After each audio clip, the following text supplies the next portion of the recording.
ഒരു ഗ്ലാസ് പാലിൽ നിന്ന് എന്തൊക്കെ ഉണ്ടാക്കാം എന്ന ചോദ്യം ലോകം കണ്ട ഏറ്റവും വലിയ സന്യാസി ശ്രേഷ്ഠനെ സൃഷ്ടിച്ച സംസ്കാരമാണ് ഭാരതത്തിൻ്റെ.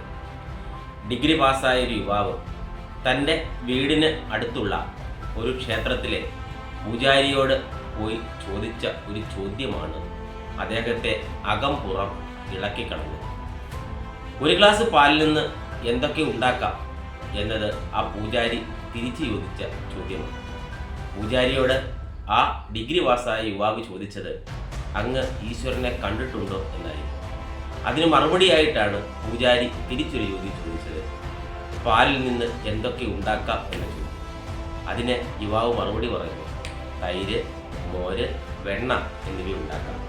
അപ്പോഴാണ് പൂജാരി ഒരു ഗ്ലാസ് പാല് ഈ യുവാവിൻ്റെ കയ്യിൽ കൊണ്ടു കൊടുത്തിട്ട് ചോദിച്ചത്, നീ ഈ പറഞ്ഞ ഏതെങ്കിലും ഒരു സാധനം ഈ പാലിൽ നിന്ന് ഉണ്ടാക്കി തരും. യുവാവ് അന്താളിച്ചു. യുവാവ് പൂജാരിയോട് ചോദിച്ചു, ഇതിൽ നിന്ന് ഞാൻ പറഞ്ഞ വെണ്ണ, തൈര്, മോര് എന്നിവ ഉണ്ടാക്കണമെങ്കിൽ എനിക്ക് ഒരു ദിവസത്തെ സമയം, കാരണം ഈ പാല് ഉറയൊഴിച്ച് അതിൽ നിന്ന് മാത്രമേ ഈ പറയുന്ന സാധനങ്ങൾ ലഭിക്കുകയുള്ളൂ. അപ്പോൾ പൂജാരി തിരിച്ചു ചോദിച്ചു, ഒരു ഗ്ലാസ് പാലിൽ അടങ്ങിയിരിക്കുന്ന വസ്തുവിനെ കണ്ടെത്താൻ നിനക്കൊരു ദിവസം വേണമെങ്കിൽ ഈ പ്രപഞ്ചം മുഴുവൻ അടങ്ങിയിരിക്കുന്ന ഈശ്വരനെ കണ്ടെത്താൻ നിനക്ക് എത്ര ദിവസം വേണ്ടി? ഈ ഉത്തരം കേട്ട ആ യുവാവ് ആ പൂജാരിയുടെ കാൽക്കിലേക്ക് വീഴുകയും തന്നെ ശിഷ്യനാക്കണമെന്ന് ആവശ്യപ്പെടുകയും ചെയ്തു.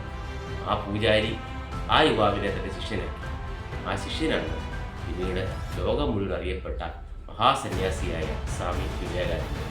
ആ ശിഷ്യനെ സ്വാമി വിവേകാനന്ദനാക്കി മാറ്റിയ, അഥവാ നരേന്ദ്രനെ വിവേകാനന്ദനാക്കി മാറ്റിയ ആ പൂജാരിയുടെ പേര് ശ്രീരാമകൃഷ്ണ പരമഹംസൻ എന്നായിരുന്നു.